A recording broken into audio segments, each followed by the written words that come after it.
Hello and welcome to Legally Raven here. So this week we're actually supposed to talk about FRCP Rule 11, but I decided to go back and just get a better overview of what a pleading, what a motion, and all that thing is. And we're going to look at chapter 2 of the book. So that can help us to understand that big overview and then we can move on with that. So I'm having trouble like showing myself and showing the screen. So I'm just going to show the screen. So let's go here and chapter 2, a description of the litigation process and sources of procedural law. Introduction. This chapter provides, so let's look at this. So we're going to look at the introduction, a description of the process of a civil case, sources of civil procedure regulation, constitution, statutes, and rules, and the litigation process, summary of basic principles. Introduction. This chapter introduces a look at the civil procedure forest before we focus on the trees. It describes the process of a typical case from commencement to final judgment. The overview should give you a sense of how individual topics we study in this course relate to the overall course of litigation. The second part of the chapter describes sources of law, constitutional provisions, statutes, and rules that govern aspects of the civil procedure. So I'm assuming we're going to talk about FRCP and some other things. An introduction, maybe the model rules. I don't know. An introduction of the sources of law that govern procedural issues and the hierarchical relations among them will help you to understand the material throughout the book. A description of the process of a civil case. Only a small subset of disputes turn into lawsuits. The parties resolve these disputes normally or just deal with it without involving lawyers or courts. Even when aggrieved parties seek legal advice, they do not usually end up in litigation. With the help of counsel, they resolve their disputes through informal negotiation or mediation without filing suit. Even disputes that turn into lawsuits seldom go to trial. Most are settled as litigation proceeds. Below, we describe the stages of a typical lawsuit, focusing on procedure in federal laws. However, litigation procedure in most state courts is quite similar. Figure 2.1 provides a timeline that illustrates the stages of a lawsuit. So we need to go back and figure out in Vermont what are the typical stages. So the pleading phase. Plaintiff files a complaint, defendant answers or moves to dismiss. That's pleading. Discovery phase. Parties investigate facts, take discovery, file, and argue motions. Then we have pretrial, pretrial conference, possible motions for summary judgment on evidentiary issues. Then we have opening statements at the trial, plaintiff's defense, defendant's defense, closing statements, instructions to jury deliberation, and the rendering of the verdict. Then post-trial judgment entered for winning party, post-trial motions heard, and then appeal. Losing party may appeal errors of law to a higher court. So I love this. The pleading phase, discovery phase, pre-trial phase, trial phase, post-trial phase, appeal. So we have PDPTPA. Pad Patap, Pad Patapa. I don't know. I need an acronym. All right. So very few cases proceed all through all the stages of litigation. In 2015, less than 2% of cases that were resolved in the federal district courts actually went to trial. Let's look at this. It says the information is US courts.gov statistics table. And in 2016, that's where we got the information from. Oh no. Sorry, I have to figure out how to get back. All right, here we go. We're back. Back in business. I wonder if I can click the one and go back up again. The pleading phase, the complaint. The plaintiff starts a lawsuit, usually acting through her lawyer by filing a complaint against the defendant in court. A complaint sets forth the basic facts that give rise to the dispute. It then asserts a plaintiff's legal claims, traditionally referred to as causes of action. The legal wrongs the plaintiff asserts that the defendant committed that entities that entitles the plaintiff to a remedy. For example, she might assert a claim of negligence, a claim for child support, a claim for breach of contract, or a claim for violation of an anti-discrimination statute. At the end of the complaint, the plaintiff must state the relief she wants from the court. Often the demand is for money damages, but a complaint may seek other remedies such as specific performance, a court order for the defendant to perform obligations under a contract, a divorce, an order invalidating or upholding a will, and accounting of profits of a business, or many other types of orders. For example, a complaint, for an example of a complaint, see page 439. Asserting multiple claims. Janice hired Bornstein to build a garage next to her house and claims that he built it too small. She also claims that his backhoe damaged her shrubbery in the process. Can she sue on both claims in a single suit? Under federal rules of civil procedure and similar state rules, a plaintiff may assert whatever claims she has against the defendant, so they may all be settled in a single litigation. Federal Rules of Civil Procedure 18A. The rules even allow a plaintiff to assert contradictory claims. Claim one, we never properly executed the contract, so it should be declared invalid. And claim two, we had a valid contract and I want damages for breach. Okay, two different contracts? I don't know. In Janice's case, her first claim that Bornstein did not build the garage in accordance to their agreement would be for breach of contract.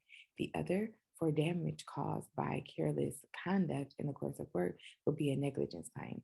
Under the federal rules, however, the two may still be pursued in a single lawsuit. In addition, Janice could sue multiple defendants together for a single claim. For example, she could sue Bornstein and Maria, his backhoe driver, as co-defendants on the negligence claim.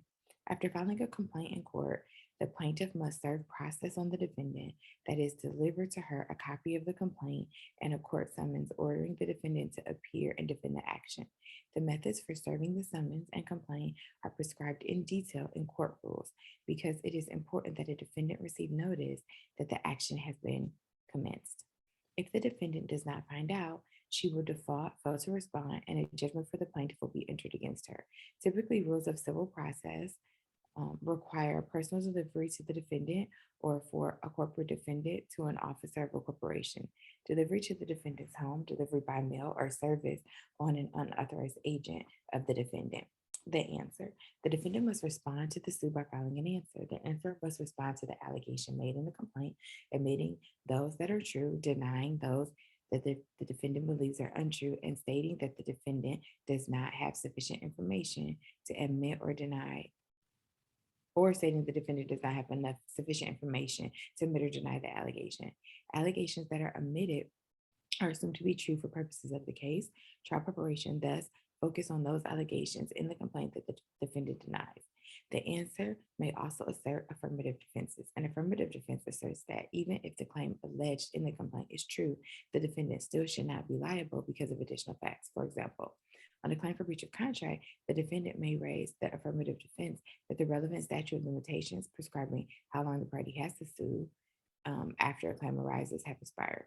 Well, maybe I did deliver fewer computers than I was supposed to, but that was 4 years ago, and the statute of limitations for contract claims has passed, so you can't recover for it now. Or she might assert the defense of release. I admit that I agreed to provide 20 computers, but you later gave me a signed release from that provision of the contract. In a negligence claim, a defendant might assert that even if she was negligent in causing the plaintiff's injury, the plaintiff cannot recover under applicable tort law because the plaintiff was more negligent in causing it. Even if you can prove that I was partly at fault in causing the collision, you were also negligent, and under our tort law bars you from recovering damages. Amending the pleadings. Pleadings are filed early in the party's preparation for the case. The intensive process of discovery and preparing a case for trial takes place after pleading and is likely to lead to new information and theories that are not reflected in the original complaint and answer. The federal rules allow parties to amend their pleadings, that is, rewrite them to change the allegations or defenses quite liberally, although the judge must usually grant leave to amend the pleading. Even well into the case, a party might be granted leave to amend if new information comes in light of a new legal theory surfaces.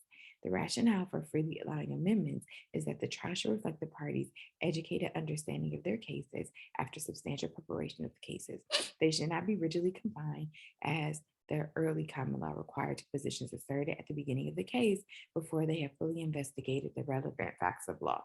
So back in common law, it's like, look, you're stuck, Chuck. If that's what you said it's going to be, that's what it's going to be. But in new law, they want the parties educated understanding of their cases. So when there's new legal theory or they have new information, they can go back and they can change the pleading. Although in many cases, they need a leave to do this. We need to figure out exactly what that leave is and how long it is. Early motion practice. Parties often ask the court to act by filing a motion, asking the court to enter an order of some sort. For example, a defendant may have um, obligations to a suit that may prevent the case from going forward under Rule 12B of the of the federal rules. Parties may raise such obligations at the beginning of a case, either by asserting them in their answer or by a pre-answer motion to dismiss before responding to the complaint. Some of these objections will end the case if the court agrees. For example, a defendant may raise the lack of subject matter jurisdiction or personal jurisdiction by a pre-answer motion. Because the court cannot hear a case, it lacks jurisdiction. It would dismiss the case if it agrees with the defendant's objection. Other preliminary objections may be raised by pre-answer motion so that they can be cleared up before the case proceeds. For example, a defendant may move to dismiss for improper service of process, arguing that he was not served with the summons and complaint by a proper method. If a court agrees that service is improper, it will likely order the papers to be reserved rather than dismiss the case. A defendant may file a pre-answer motion arguing that a plaintiff's claim should be dismissed at the outset because it is legally insufficient. Under Federal Rules 12b-6, the defendant may move to dismiss a claim for failure to state a claim upon which relief can be granted. The motion asserts that the conduct alleged in the complaint does not state a recognized legal claim for which the court can grant relief. Because the court cannot grant a remedy for conduct that does not violate a recognized legal right, the defendant argues that the claim should be dismissed without further litigation. So here we have here that under Rule 12b of the federal laws, parties may raise objections at the beginning of the case, asserting them in the answer or pre-answer motion to dismiss before responding to the complaint. So let's get that down, okay? Some of the objections will just end the case. The defendant may raise lack of subject matter jurisdiction or personal jurisdiction at pre-answer motion. And let's make this, all right? Because the court cannot hear the case, it will dismiss the case.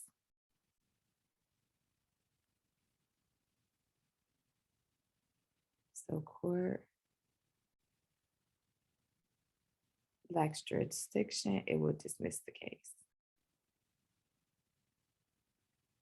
Okay.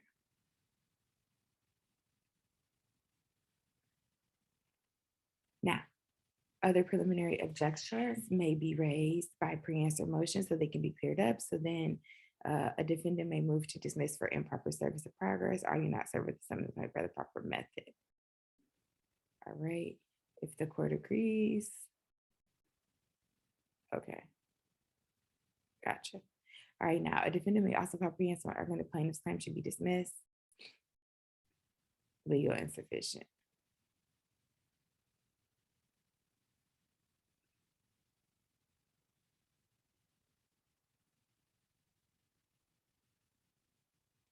So the conduct alleged in the complaint does not state a recognized legal claim for which the court can grant relief. Because the court can't grant relief, grant a remedy for conduct. So we ask that claim should be dismissed without further litigation. So if that's true, or if the court agrees, that can happen. So example, dismissal. Under tort law, an employer may be held liable for an injury caused by its employee's negligence on the job in the scope of employment, but it is not liable for negligence of an employee when he is not at work. Ortega sues the Acme Corporation for an accident caused by Pitvolsky, an employee of Acme. Ortega alleges that Pitvolsky is an Acme employee and he ran into Ortega while driving to the movies on the weekend and broke Ortega's leg and demands damages from Acme. Acme moves to dismiss the case under 12b-6 should the motion be granted. While an employer is usually liable for torts committed by its employees in the scope of their employment, it's not liable for the antics on their own time. Acme has no control over Pitvolsky's conduct off the job and gets no benefit from it. Here it is clear that Ortega's complaint, which alleges that Pitvolsky was driving to the movies at the time of the accident, that Acme is not liable for the accident. There will be little point in allowing Ortega to litigate this accident claim against Acme, where it is clear that Acme cannot be liable for it. Even if Ortega can prove that Pitsky negligently injured her, Acme is not liable since the accident did not take place while Pitkovsky was on the job. The motion to dismiss for failure of it to a state claim should be granted. The discovery phase. Discovery is the process of obtaining evidence from witnesses and from other parties to the case through court-enforced procedures. The phase of litigation dominates the experience of litigators today. In most court systems around the world, the production of evidence must be ordered by the judge, who declares when a party or witnesses will be required to testify or produce documents. In most American courts, however, the rules allow the attorneys for the parties to demand production of relevant documents and testimony without a court order. The discovery system is highly intrusive, often expensive, and is viewed with considerable skepticism by other countries. The rationale for compelling such a broad production of evidence is that full understanding of the facts of the case before trial will facilitate effective trial and lead to the settlement of most cases. So discovery is the process of obtaining evidence from witnesses and from other parties through court-enforced procedures. That's what discovery is. Okay. Dominates the experience of litigators today. All right. In most court systems around the world, the production of evidence must be ordered by a judge who decides when the party or witness will be required to testify or produce documents. In most American courts, however, the rules allow attorneys for the parties to demand production of relevant documents and testimony without a court order. All right. It's highly intrusive, often expensive, and is viewed with considerable skepticism by other countries. So America is really about education and understanding the facts. Well, I've seen that twice already. That's why you can't update a pleading afterwards. That's why discovery is so expansive, intrusive, and expensive, right? They want to understand the facts in the case, and they believe that will give effective trial and lead to settlement of most cases. The scope of discovery. Under the Federal Rules of Civil Procedure, parties are free to demand production of information and testimony that are relevant to any claim or defense that has been raised in the action. Federal Rule of Civil Procedure 26B1, generally the lawyers run the discovery process by requesting information from other parties and exchanging it directly. Although relevant evidence is presumptively discoverable under 26B, the court has authority to regulate and restrict discovery for various reasons. The judge might limit production of relevant evidence because it would be unduly burdensome. It would breach an evidentiary privilege, such as attorney-client privilege, or because producing it will cost more than the information is likely to be worth. If a party objects to producing information sought by an adversary, it may seek a protective order from the court. The court will then determine whether the information is discoverable and may enter an order for production or an order limiting discovery. All right, so there are some things where people can say, no, that's too much. So there are some limits to it. Party objects. They may seek protective order from the court. The court will determine whether the court, if information is discoverable or an order limiting discovery. All right. Methods of discovery.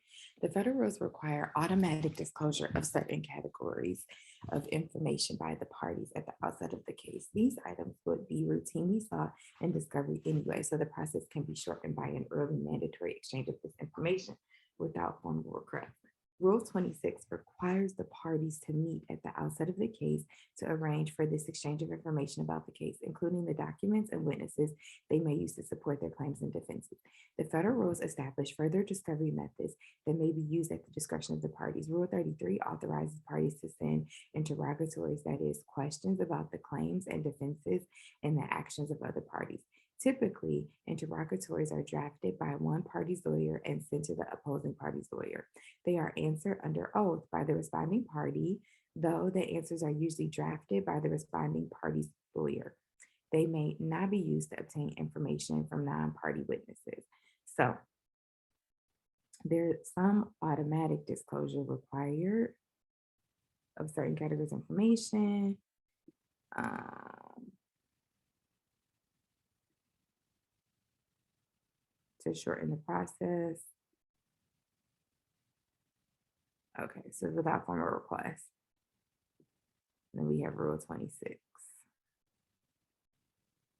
Requires parties to meet at the outset of the case to arrange the exchange of information. Okay, now further discovery methods, Rule 33.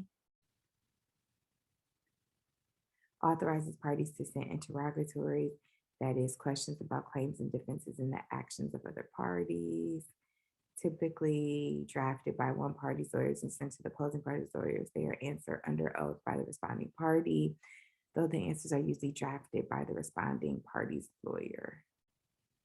They may not be used to obtain information from non-party witnesses, so can't use it for that.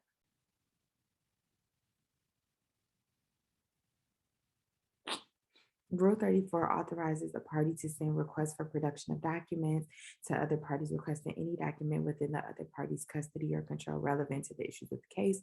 Rule 34 requests that Rule 34 must specify the documents sought by category.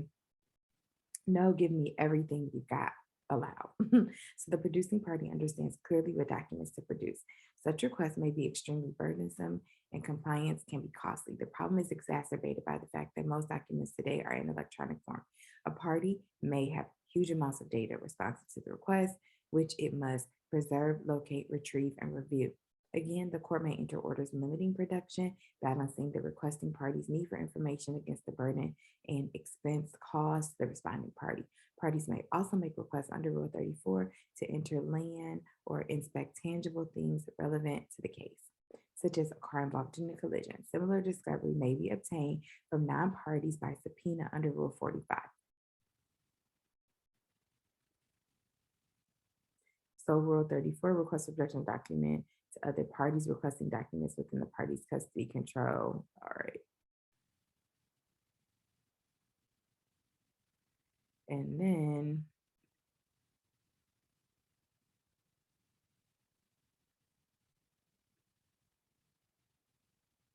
must specify, give me everything, and it's not allowed. Okay.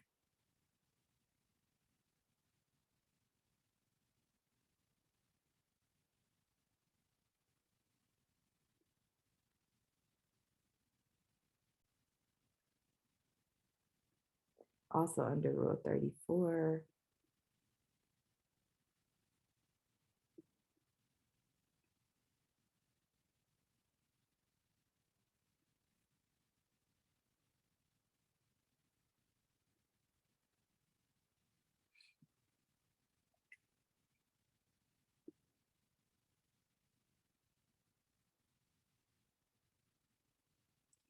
okay, so you don't need court approval for that.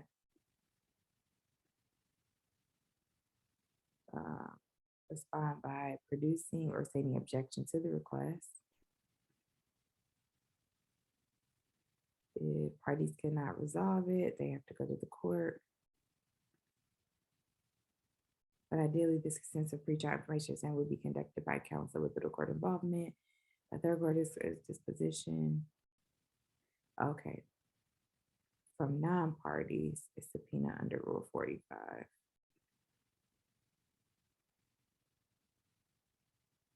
The third court discovers disposition, the taking of testimony from witnesses under oath.